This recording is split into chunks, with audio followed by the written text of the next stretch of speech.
I am here as a builder of things, builder of games, and so we have the challenge of synthesizing a lot of the stuff that Warren was talking about this morning and translating it into something real and tangible. So if you are also a builder of things, builder of games, my sympathies go out to you. It's a challenge. It's very difficult. So I just want to acknowledge that. Building apps and building software is hard. And then you layer on this kind of information and the high standards that we all kind of hold ourselves to, and it gets harder, but there are rewards. I was going to mention Darren talked about apps, putting some apps for free. About 5 minutes ago, I put Sword Slider free for the next couple of days. So that's one of the Tickle Tap apps, so feel free to search for that one, grab it, play with it. Sword Slider. Slide some shapes. So what I'm going to talk about today is our latest project, which are the Stella and Sam iPad apps. And I'm going to show you the app, and I'm going to talk a bit about the process and thinking that went into it. And I'm hoping that this will just be the start of the conversation. There's a lot of very smart people here, and I'm interested to hear what you think. I think we've had a lot of the same debates internally that I'm hearing here. So here's zinc Roe. We are Canadian, and we are 10 people plus myself.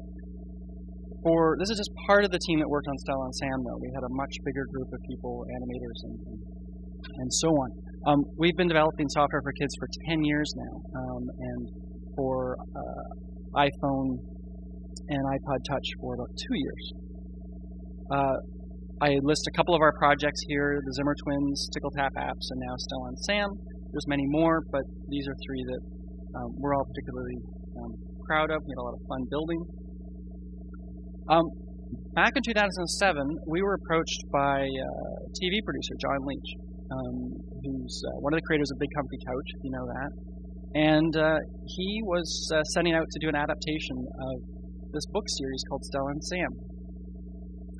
And this was something really special. We get a lot of discussions going with people, but this was both special, and it was also scary because Stella and Sam is a bit of a national treasure in Canada.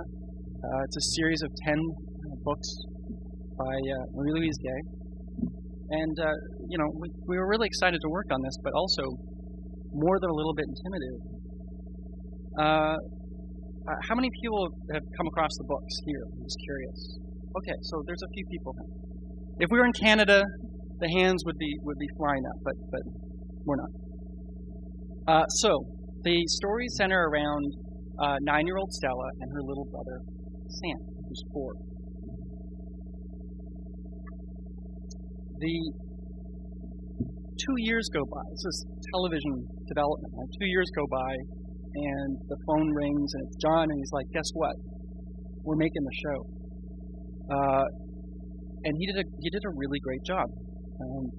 It launched on Disney Junior Canada in January of this year, and he's busy shopping around, so it will probably be here soon and in other countries as well. It's already the second highest rated show on the network in Canada, and already been renewed for a second season. So I thought I would just put together a little clip that John did, introducing the actors who play Stella and Sam in the series, to give you a bit of a sense of their characters. Hi, I'm Rachel and I play Stella. It's Super Stella to the rescue! Oh, beware, Sailor Sam!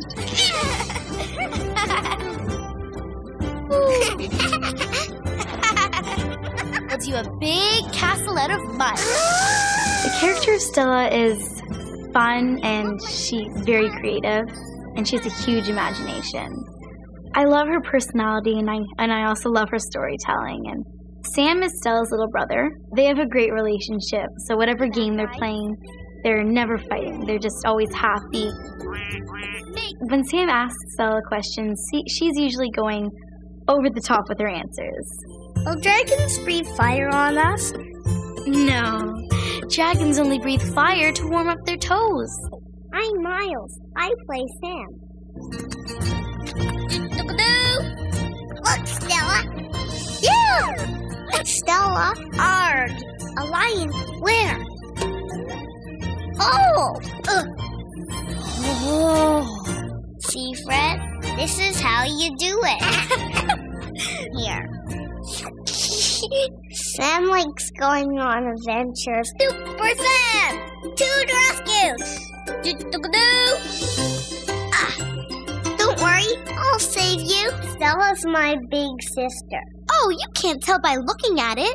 But Big Blue and I had some big adventures. Like what? Like our adventure in the sky. Do giants wear shoes? Yes, they wear size 100.5. Whoa! Shh! Do you think we'll see a giant today? Maybe. You've already seen one. Hey. So now you all know Stella and Sam, how great they are, and how great the actors are. Miles is just incredible kid. So we worked alongside the television production team, and we launched content as part of the Disney Junior website, games, a lot of printables, a lot of activities, and then of course apps. So of course, in the time that we were, in discussions of those projects in 2007, this really wasn't on the radar. But a lot of things changed. Tablets went mass market, and we just added it onto our plan. We've produced 4 apps at this point that all use sort of a consistent format. And one of my favorites is Backyard at Twilight. So I'm just going to show you that for 4 minutes. And then I'll go into a little bit of the thinking behind it.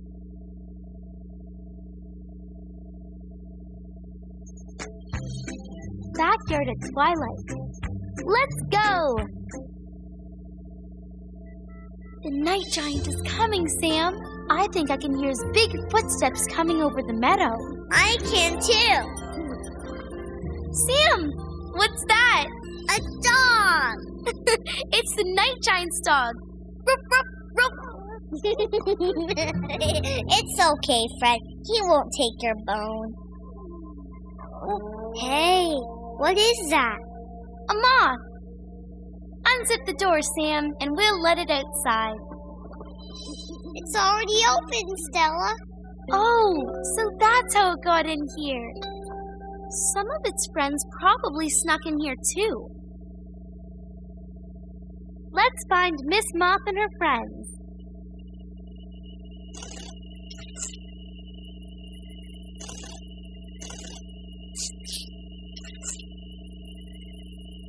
Spend a lot of time dealing with bugs in Canada. I see something wiggling.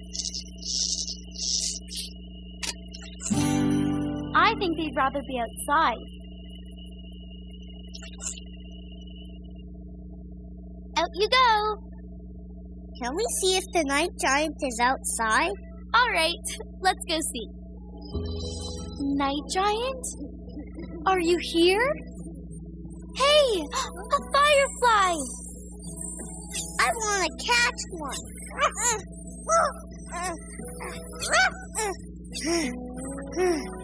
Fireflies zigzag too much. They're drawing their nightlight pictures. Nightlight Are pictures. fireflies on fire? No. Fireflies carry very tiny night lamps.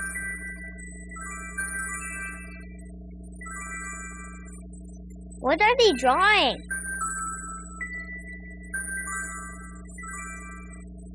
Oh, the fireflies like us.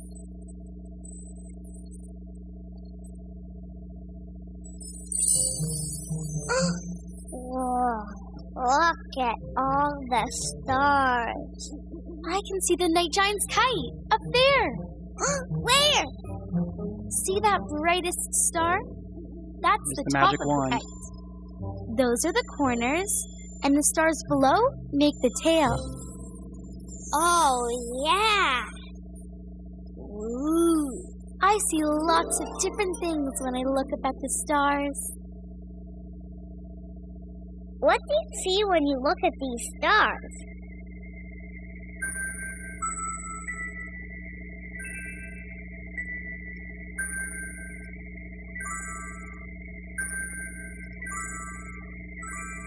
What is that?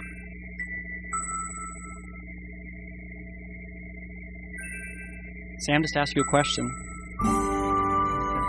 Whoa, look at that.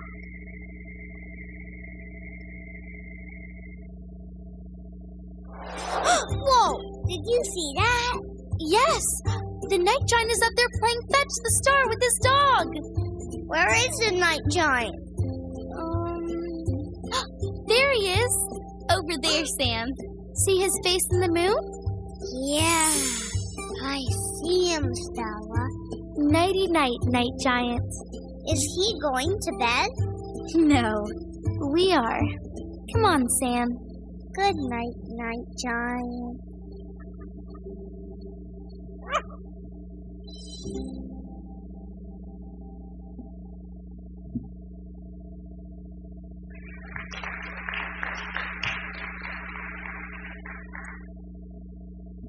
All right, so let's rewind.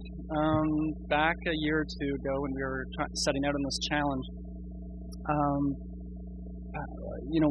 we set out sort of what do we want to achieve, and who are the parties, and all this kind of stuff.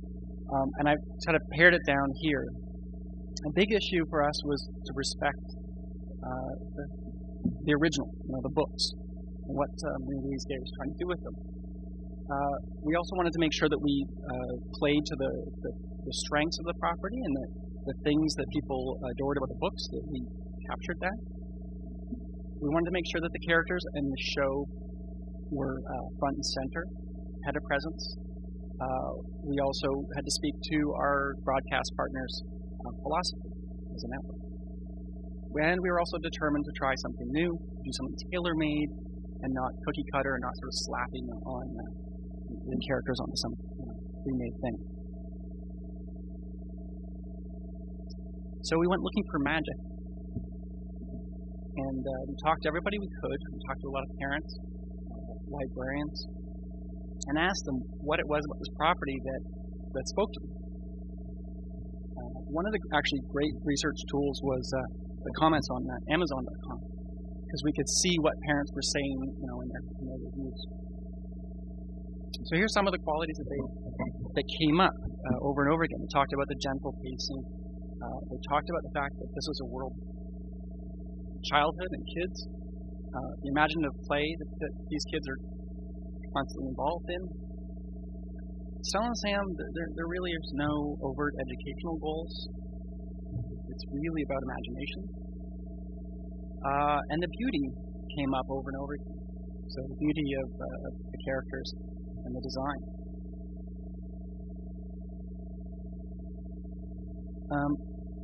But the real magic lay here between these two. The way they spoke to each other, the dialogue, the relationship. Marie-Louise Gay talks about how she does her books with the pictures first.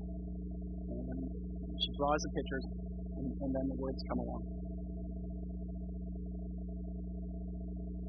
All right, so we set about trying to figure out what format, what approach to take. And this is, I think this discussion's already come up a little bit about where you find the balance between the narrative and the interactivity. We actually did some playtesting sessions where we had other games and apps, and we had a group of kids playing with them. We had much debate internally.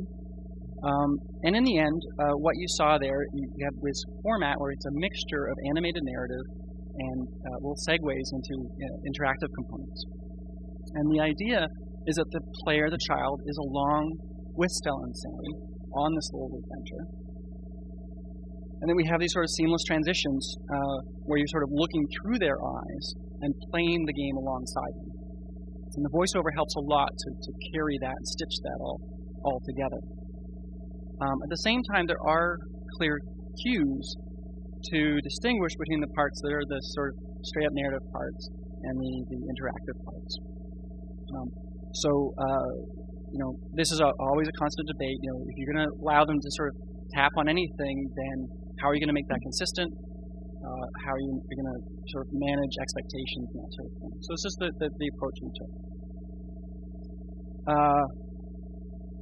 We chose not to have any text on screen. Didn't want to really approach these as books. And that was a key feature for us. So the process.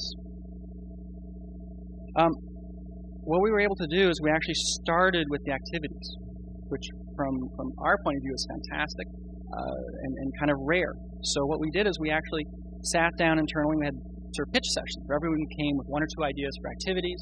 We had set out a list of criteria that I'll show you in a minute. And, people just say, let's have them do this, let's have them do that, let's have them do this. And we have little sketches. And sometimes we would have a meeting and we'd get 5 really interesting ideas. We'd build 5 prototypes. Other times we'd have a meeting and there might be one. And we just said, okay, here's the best of the ones we've got. We're going to prototype them out in Flash. And then revisit, see if they translate the way we think they will. And took many rounds of this until we ended up with 12 activities. Actually, it was more like 15, 16 activities that we were quite keen on. But then we sat down with the head writer of the show and said, write us a story. Here's the activities. Stitch them together. And they did. And we had some back and forth.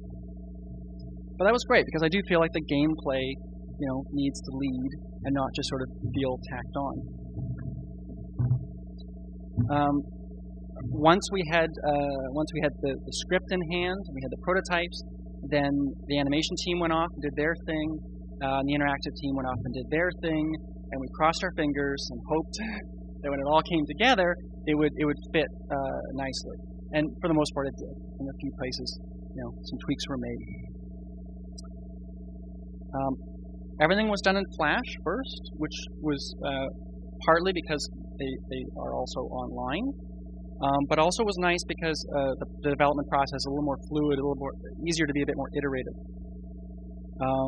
and everything's built in French and English.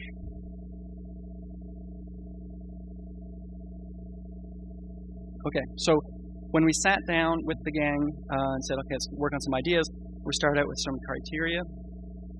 We wanted the games to be consistent with the way Stella and Sam play. We wanted them to be able to be played as if alongside Stella and Sam. We were looking to have a distinctive view so that when you're doing the games, you're not in the scene. You're sort of more of an abstract view, and there's a sort of a visual contrast from the rest of the story. And it allowed us to sort of make use of the most of the real estate. And we also wanted a consistent feel in terms of the level of complexity across all the games. So sometimes we had great game ideas and we were like, okay, this is too many layers, too involved, and it just didn't fit. So it goes on the shelf, maybe in the next project. And the big thing that kept coming up is when we were playing these games, we were talking about these games, sometimes you could hear Stella and Sam's voices. You could hear the dialogue just coming to mind. And that's when we knew we had something that would fit. In terms of the design of the games, I like to joke to people that we spent a lot of time on the instructions.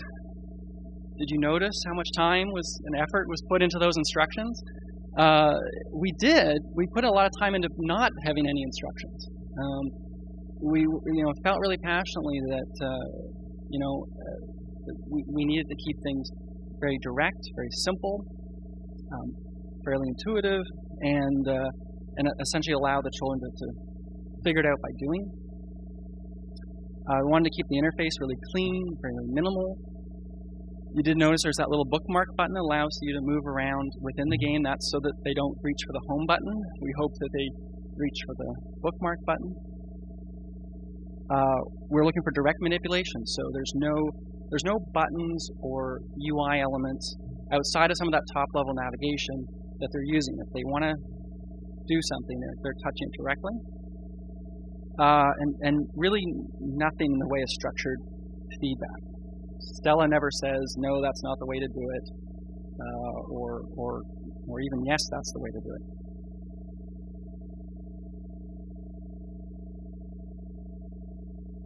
So in the activities, sometimes the activities came out of a mechanic looking for a setting.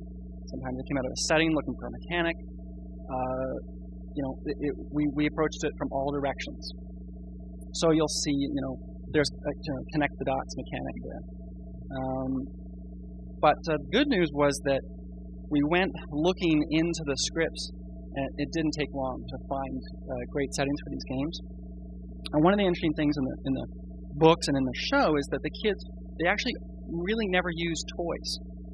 They employ their imagination. So they grab sticks, they talk about the stars, they do stuff with pebbles, and so we were mimicking that kind of idea.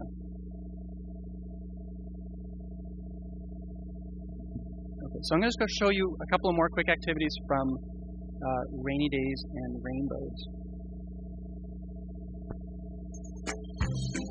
Rainy Days and Rainbows. Let's go!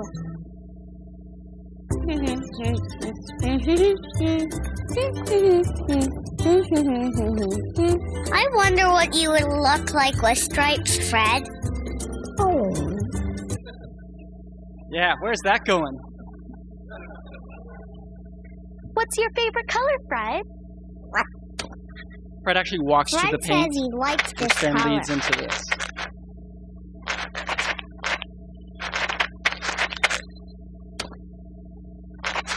Fred likes painting, Stella. Probably some parents are very angry at us after, I don't know.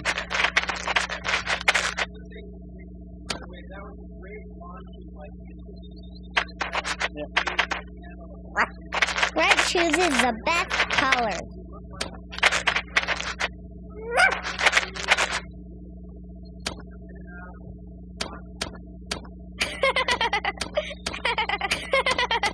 One thing you'll see is a lot of the activities have sort of little hidden surprises. So we have a snowman builder. You can make it snow in the background. And here, if you just tap, their handprints get into it.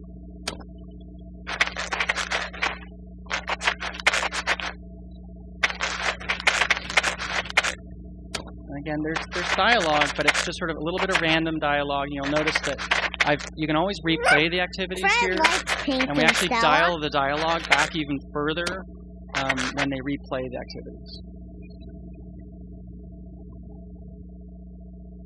Here's a little navigation.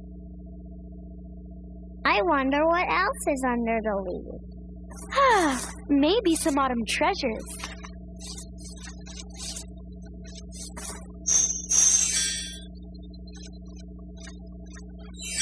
Maybe we'll find some pirate treasure.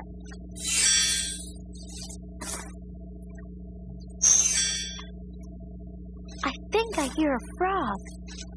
A frog!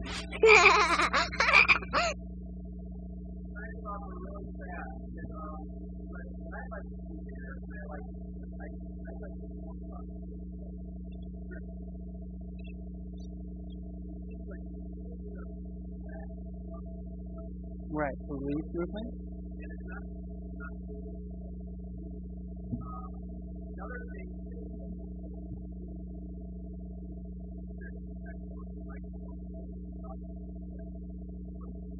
I have tried that, but it doesn't actually do anything. The finger works, but I know, it wasn't what you meant, but no, it's a good idea. Okay. Yeah. Yeah, well, I mean, Sword Slider, that is free. Did I mention it's free? It's free is a good example where you can tilt to match the shapes, or you can use your finger to pick it up. Yeah, I'm sorry. I cut off, the animation actually continues a little bit there. Dog gets into the paint. It gets a little crazy, and that's where the segue happens.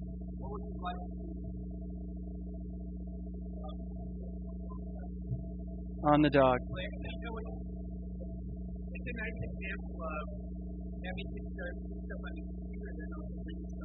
There you go. That could be a good printable activity. Yeah.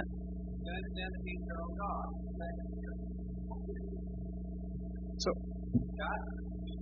sure.